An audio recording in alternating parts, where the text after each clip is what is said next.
వృషభ రాశి జాతకులకు గమనించినప్పుడు ఏకాదశ స్థానంలో శుక్రగ్రహం కనబడుతూ ఉంది.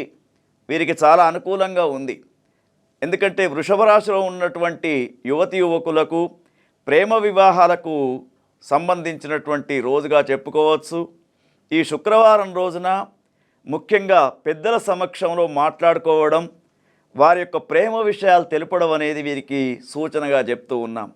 తదుపరి ముఖ్యంగా వీరికి వృషభ రాశిలో ఉన్నటువంటి జాతకులకు, వ్యాపారస్తులకు ఈరోజు చక్కని అవకాశాలు వచ్చే అవకాశం ఉంది.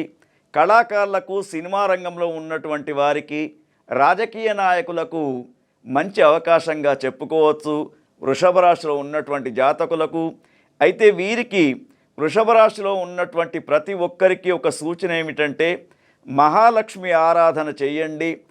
ఏదేని ఒక మహాలక్ష్మి ఆలయములో పాలను దానం చేస్తే వీరికి ఇంకా అనుకూలంగా ఉందని ఈరోజు చెప్పుకోవచ్చు.